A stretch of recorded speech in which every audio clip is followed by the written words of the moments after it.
Bismillahirrahmanirrahim. Alhamdulillahirabbil alamin. Wassalatu wassalamu ala asyrafil anbiya'i wal mursalin. Nabiyyina Muhammad wa ala alihi wa ashabihi wa man tabi'ahum bi ihsanin ila yaumiddin. Amma ba'd. Ayyuhal ikhwah wa ayyatuhal akhwat yang dirahmati oleh Allah Subhanahu wa taala. Pada asalnya jadwal kajian malam ini adalah jadwal Ustadzuna Al-Fadil Abu Hafsah Abdurrahman Al-Butani hafizahullah ta'ala. Namun beliau termasuk beberapa ustadz yang mewakili ma'had kita untuk mengikuti daurah syar'iyah yang diadakan di Bogor, daurah masyayikh Yordania. Oleh karenanya ini sekaligus sebagai izin ya. Ada 3 ustadz yang mungkin minggu ini tidak bisa mengajar baik di program pagi atau di malam ba'da maghrib. Ustadzuna Onur Rafiq Ufran hafizahullah ta'ala dan Ustadz Abu Hafsah dan Ustadz Abu Ahmad Anwari Ahmad hafizahumullah ta'ala. Baik. Adapun kajian kita kali ini padahal adalah melanjutkan kajian kita Al-Aqidah At-Tahawiyah. Pada pertemuan yang lalu telah kita bahas tentang biografi penulis akidah ini, yaitu Al-Imam Abu Ja'far At-Tahawi rahimahullah ta'ala, di mana beliau awalnya bermadhab Syafi'i, kemudian berpindah kepada madhab Hanafi. Kemudian juga telah kita sampaikan tentang beberapa hal yang menunjukkan keistimewaan akidah Tahawiyah ini, ya, di mana penulisnya Imam Tahawi adalah orang yang terpercaya, dan akidah ini secara umum diterima oleh para ulama, dan buku ini juga telah disyarah, diberi penjelasan oleh banyak para ulama, dan diantaranya adalah Imam Ibnu Abil Izz Al-Hanafi rahimahullahu ta'ala. Kita lanjutkan ya, pembukaan Al-Imam Abu Ja'far At-Tahawi rahimahullahu ta'ala. Beliau mengatakan, qala al-allamatu hujjatul Islam Abu Ja'far Al-Warraq At-Tahawi bi Misr rahimahullahu ta'ala.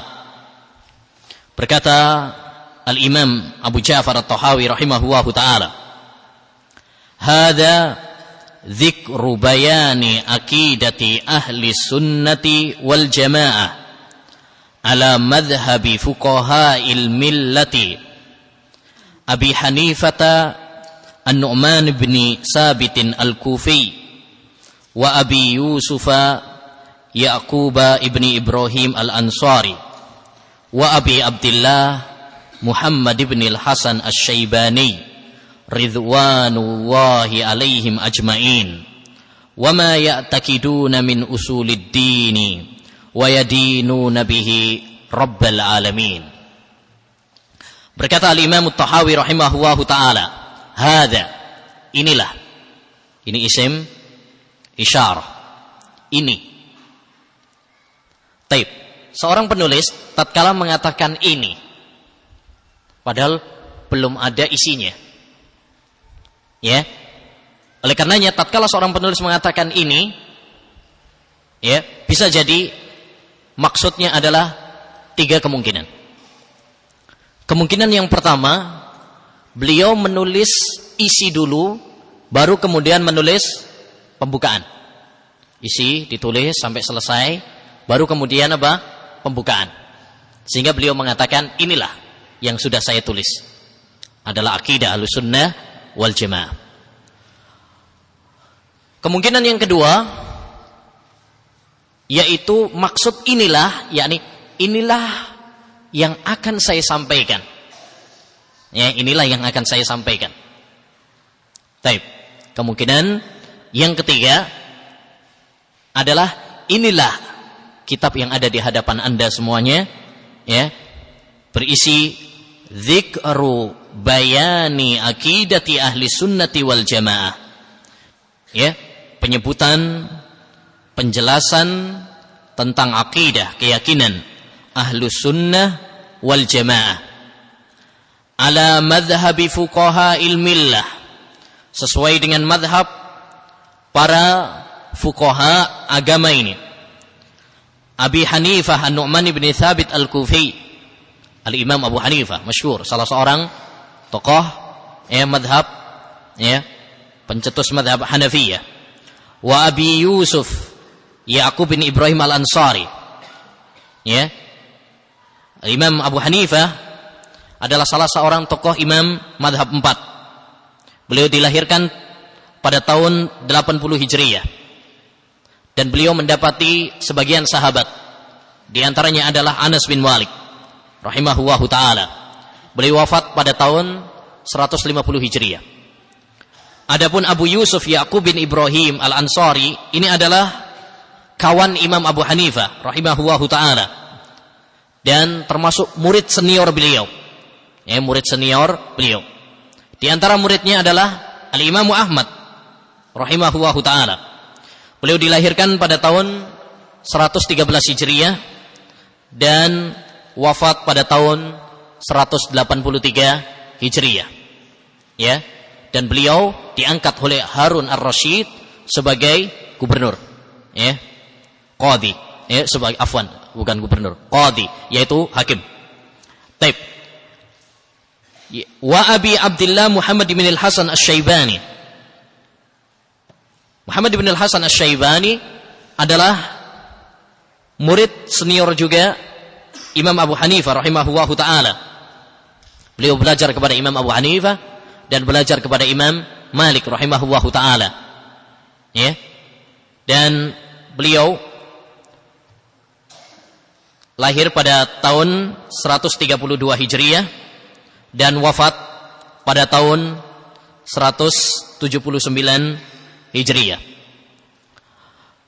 Ridwanullahi alaihim ajmain. Semoga Allah Subhanahu wa taala meridhai mereka semuanya.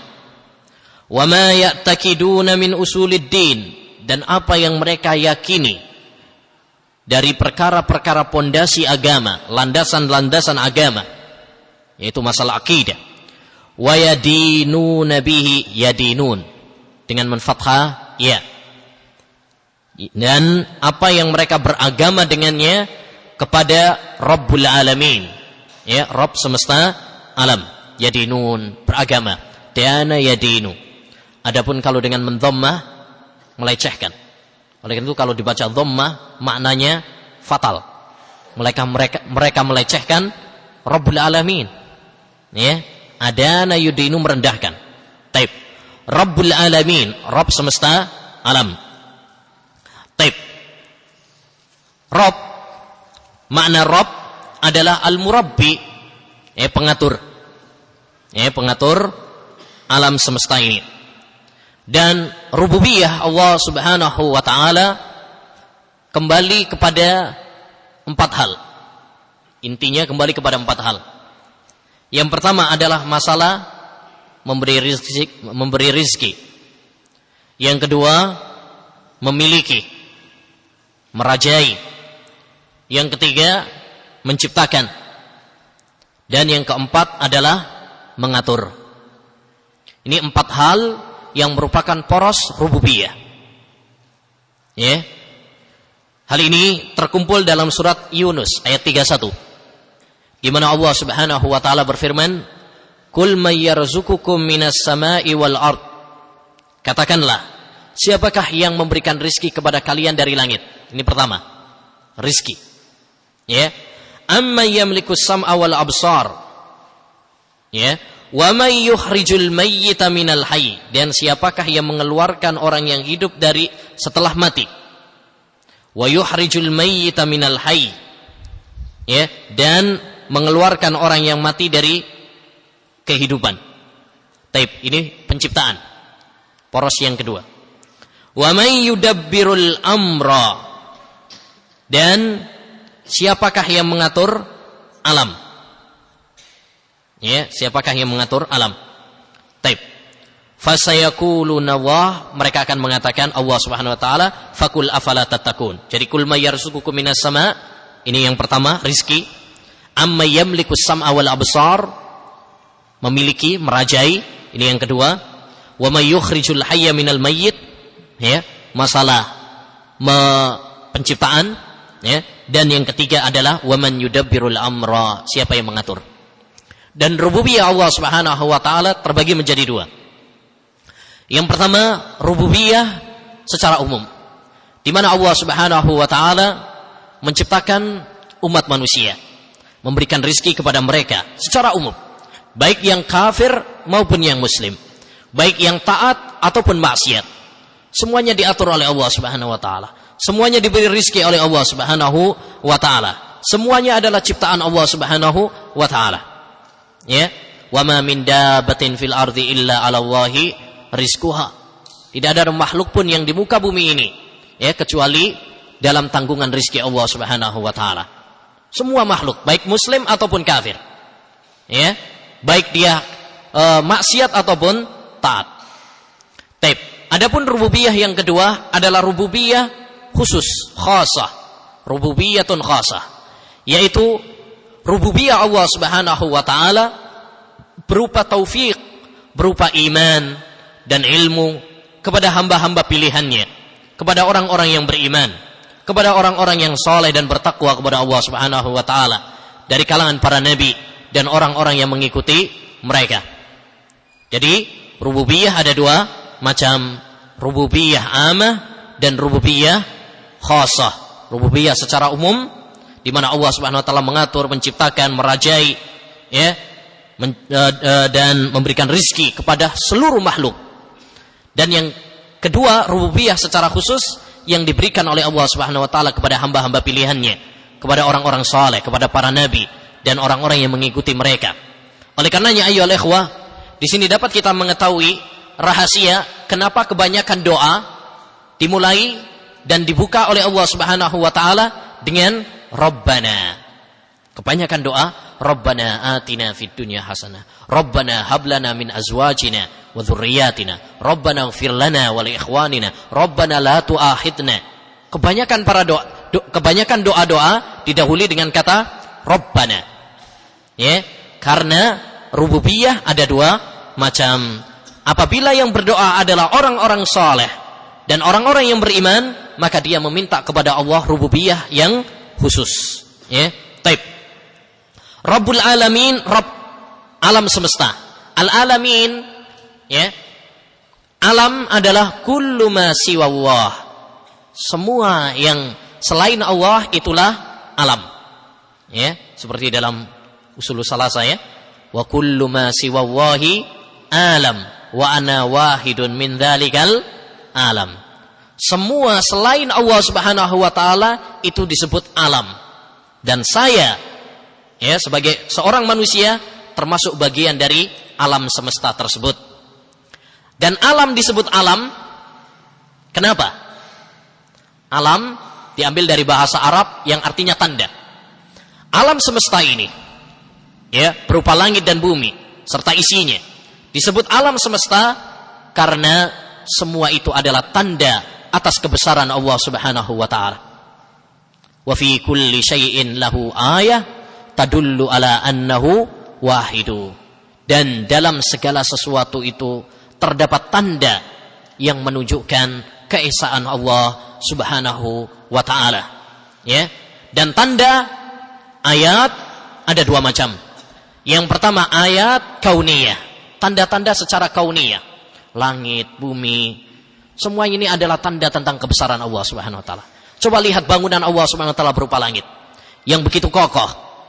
Ya, tidak ada keretakan di dalamnya. Dan tidak ada pagar yang kita lihat.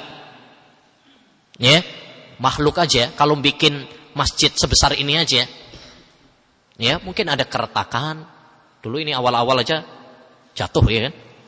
Ya. Taib. Kemudian pasti ada penyanggahnya.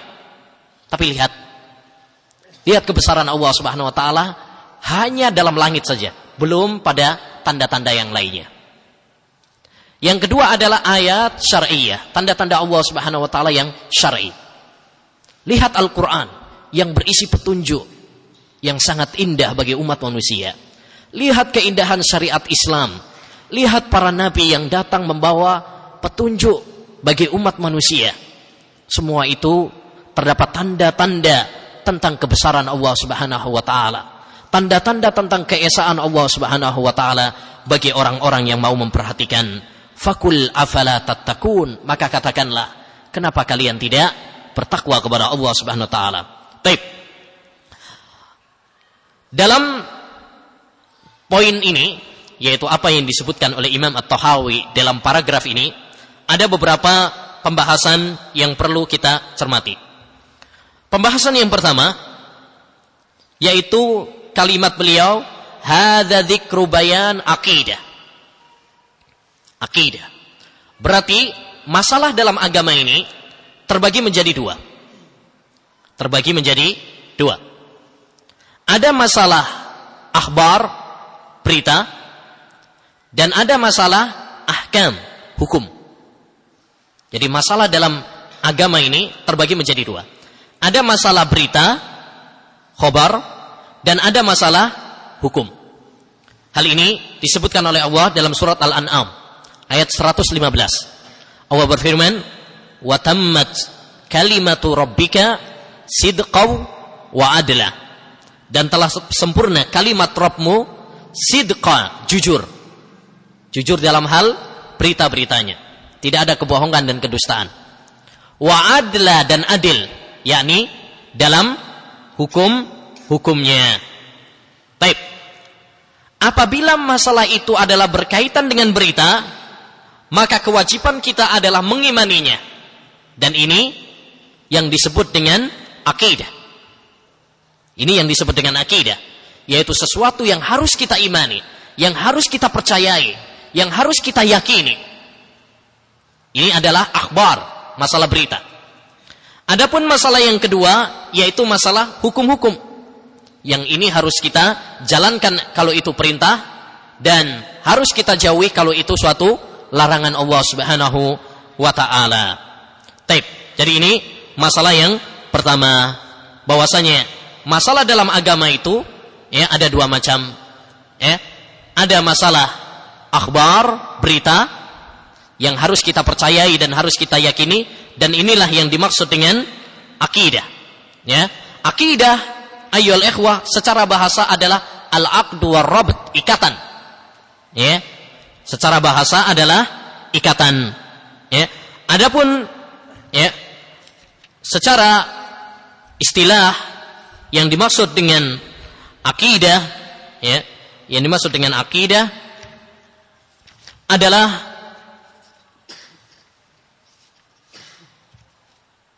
ya, apa yang diyakini oleh seorang, ya, apa yang diyakini oleh hati seorang dengan penuh keyakinan dan kepastian. Ya, apa yang diyakini oleh seorang dengan penuh keyakinan dan kepastian. Ya. Dan akidah atau keyakinan ini bisa ya, keyakinan yang benar kalau itu berdasarkan Al-Quran dan Sunnah, dan bisa juga keyakinan itu adalah keyakinan yang menyimpang. Itu juga disebut sebagai akidah, akidah yang batil. Seorang misalkan meyakini bahwasanya ya ada sesembahan selain Allah Subhanahu wa taala. Dia yakini secara bulat, secara pasti.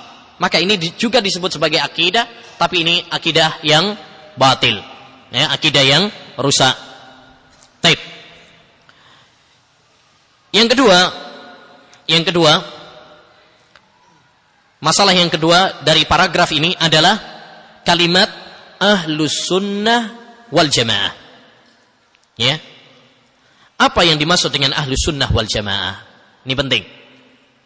Karena banyak orang mengaku ahlus sunnah wal jamaah, tapi ternyata dia menyelisihi ahlus sunnah wal jamaah. Kullun yadda'i waslan bilaila, wa laila la tukirru lahum bidaka. Ya, setiap orang mengaku punya hubungan dengan Laila, tapi Laila tidak mengakuinya.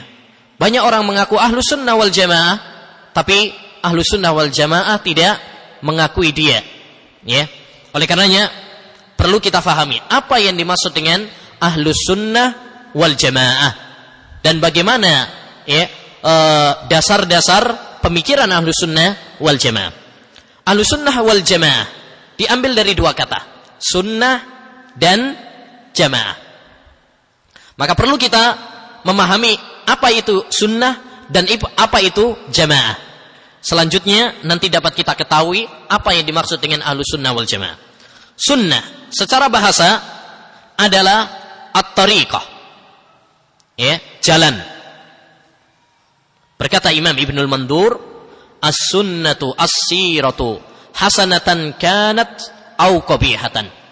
Sunnah itu adalah sebuah jalan, baik jalan yang baik atau jalan yang jelek. Ya, sebagaimana dalam Lisanul Arab. Seorang penyair pernah mengatakan, la tajza'anna siratan anta sirtaha fa awwalu radin sunnatan man yasiruha.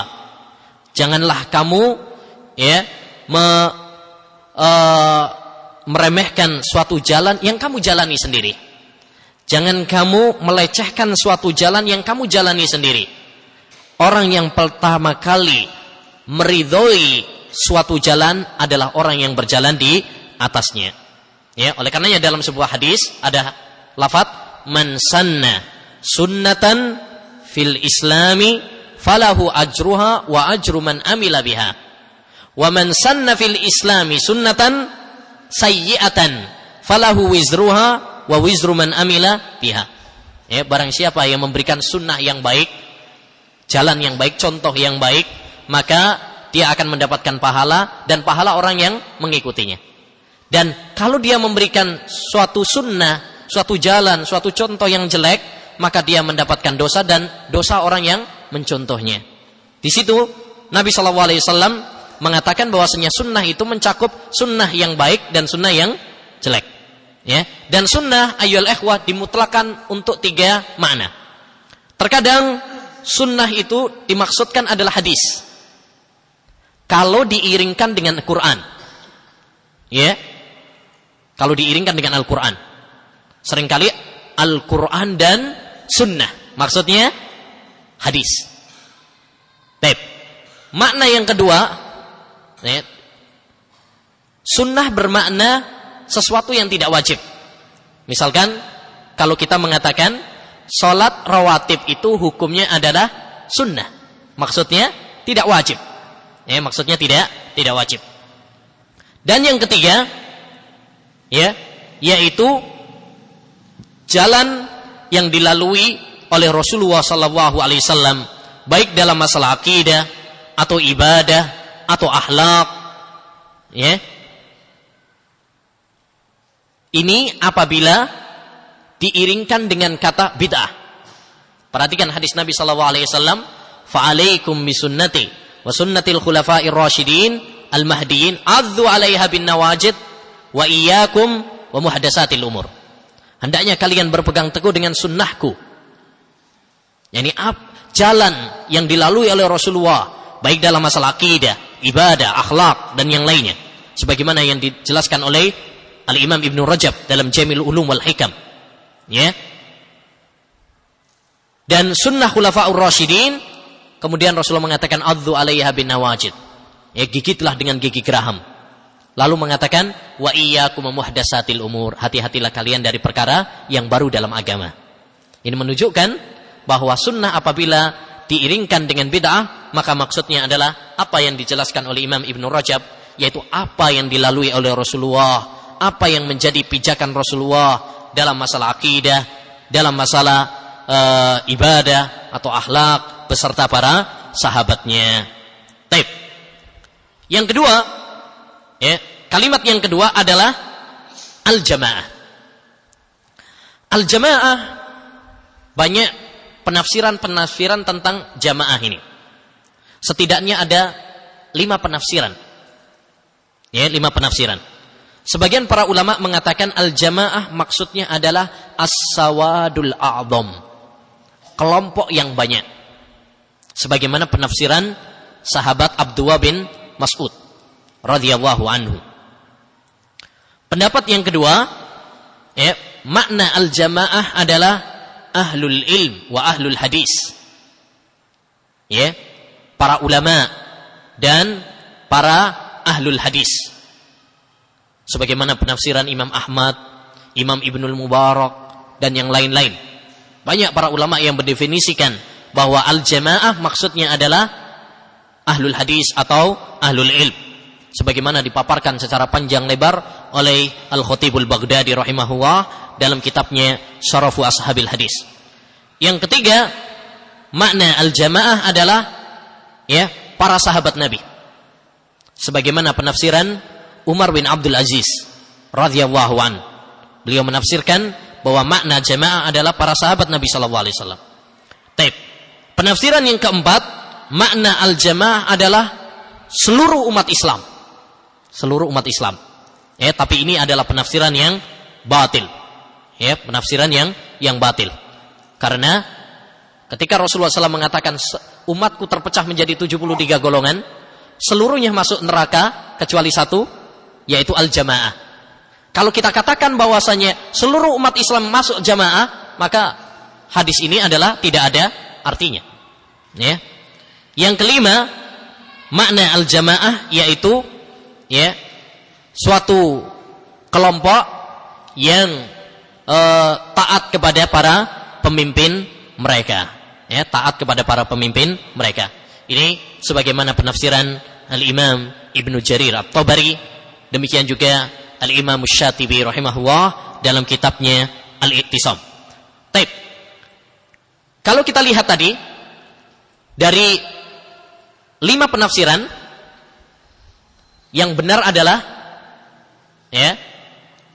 berapa? 4. Karena nomor 4 tadi kan apa? Kita salahkan.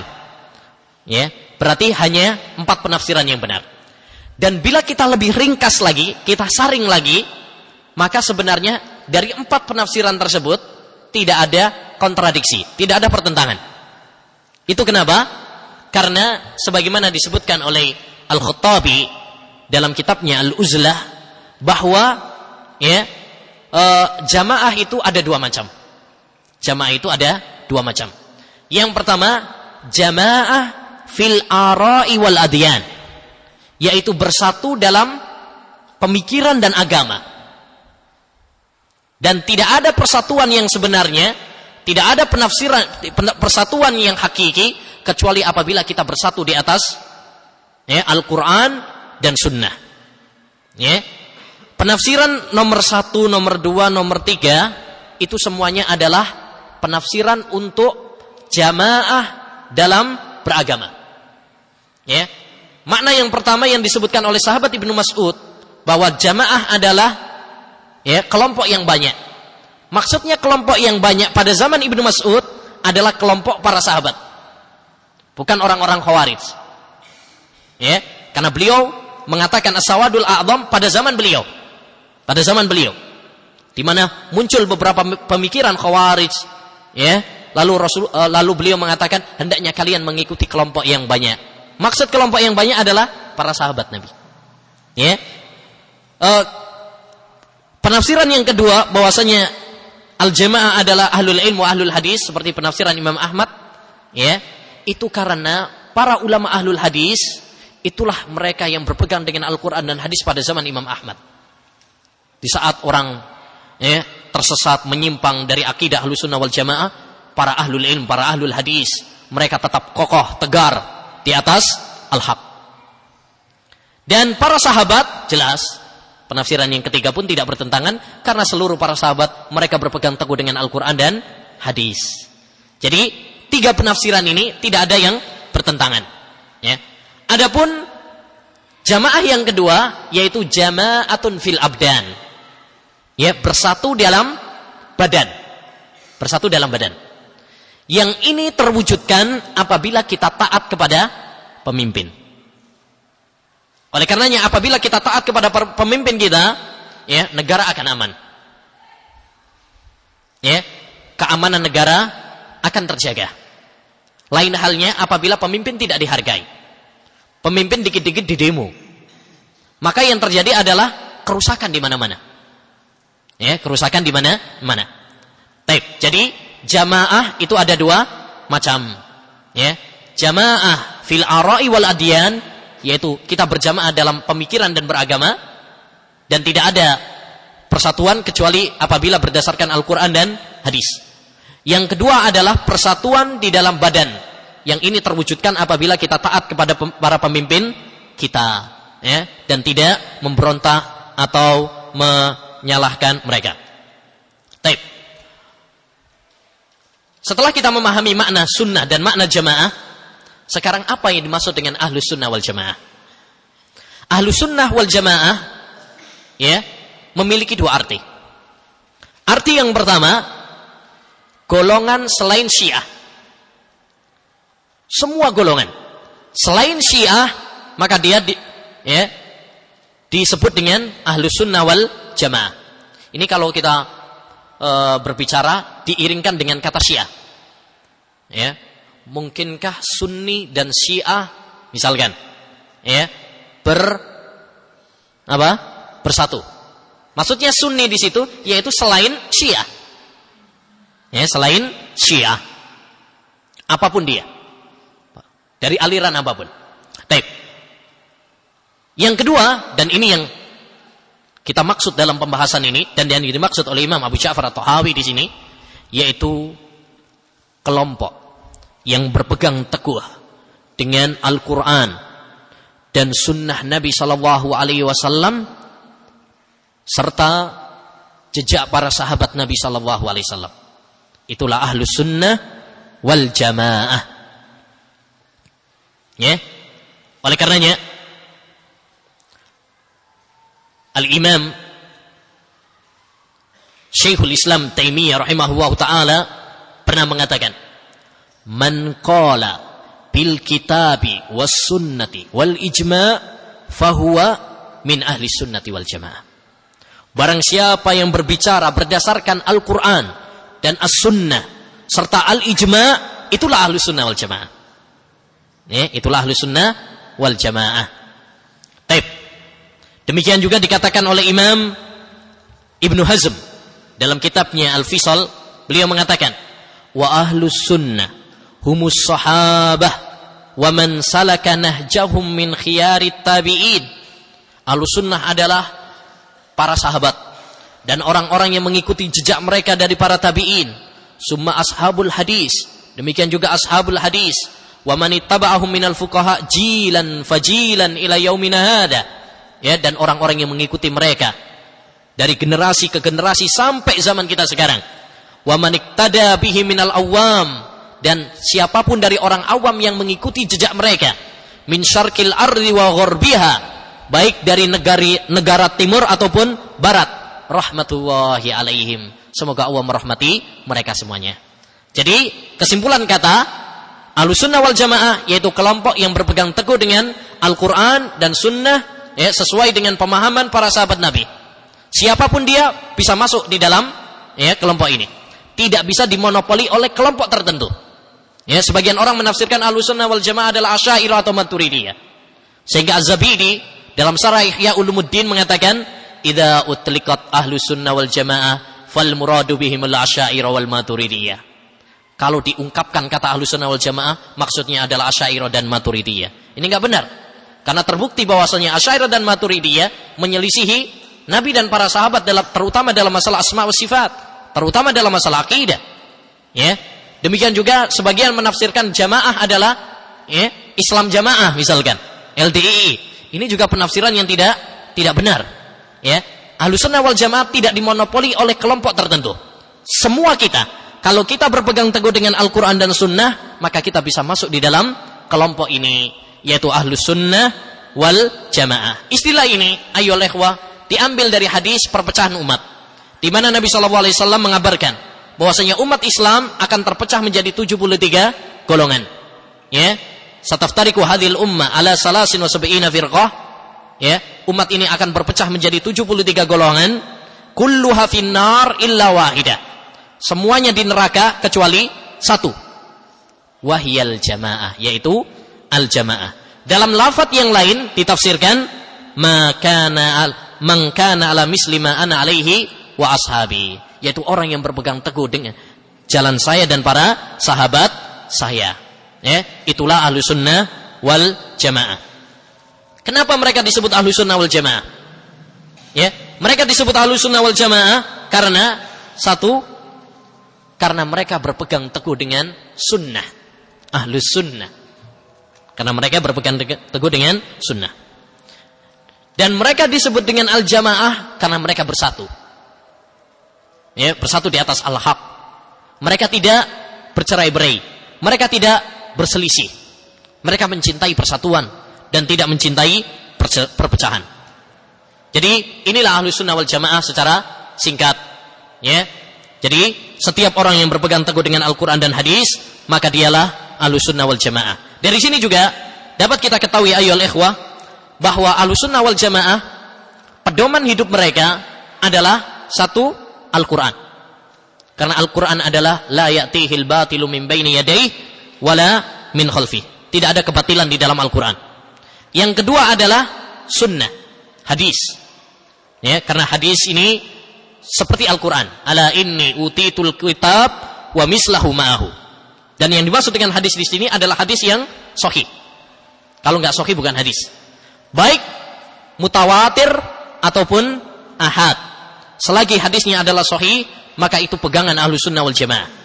Dan yang ketiga adalah ijma, karena ijma pasti memiliki sandaran Al-Quran dan hadis. Kesepakatan para ulama. Rasulullah SAW bersabda, la tajtami ummati ala dhalalah. Baik. Masalah yang ketiga dari paragraf apa yang dikatakan oleh Imam At-Tahawi adalah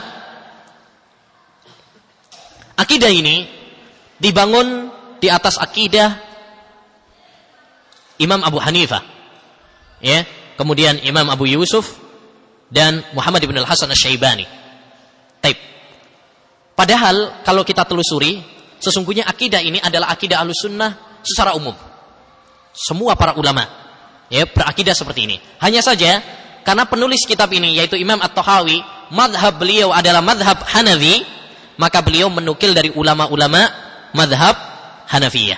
Sejatinya akidah ini bukan akidah Imam Abu Hanifah saja, bukan akidah Imam Abu Yusuf atau Muhammad ibn Hasan Asy-Syaibani saja, tetapi seluruh ulama.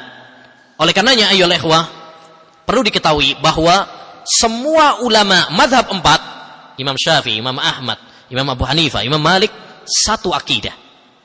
Mereka dalam akidah tidak ada perselisihan, tidak ada perbedaan. Ya, kalaupun ada itu hanya sedikit sekali. Ya, secara umum mereka apa? Satu. Ya, oleh karenanya Syekhul Islam Taimiyah ketika ditanya tentang akidah Imam Syafi'i, beliau mengatakan i'tiqadus Syafi'i wa i'tiqadu salafil ummah kamalik wa Tsawri wal Auza'i wa Ibnul Mubarak wa Ahmad. Ya, kemudian beliau menyebutkan banyak, wa kadzalika Abu Hanifah, laisa baina haula'il a'imman niza'. Tidak ada di antara para imam-imam tersebut apa? Perselisihan. Dan dari sini juga dapat kita ketahui kesalahan kebanyakan para pengikut ulama-ulama madhab, ya, di mana mereka mengaku bermadhab Syafi'i, atau mereka mengaku bermadhab Hanafi, atau mereka mengaku bermadhab Maliki, tapi menyelisihi ulama-ulama mereka. Banyak kita jumpai orang yang mengaku bermadhab Syafi'i, tapi akidahnya Asy'ari. Sehingga sering keluar istilah, ya, kami dalam masalah fikih ikut madhab Syafi'i, kami dalam akidah ikut madhab Asy'ari Maturidi. Ini nggak benar.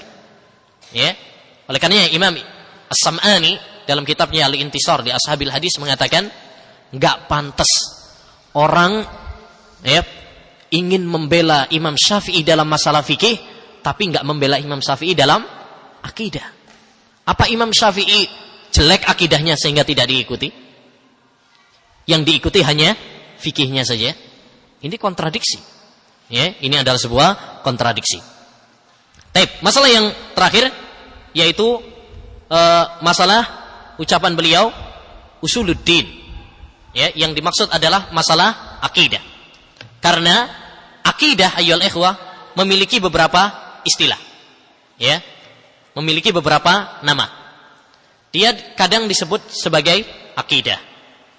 Ada disebut dengan usuluddin. Kadang disebut at-tauhid. Kadang disebut al-iman. Kadang disebut asy-syariah.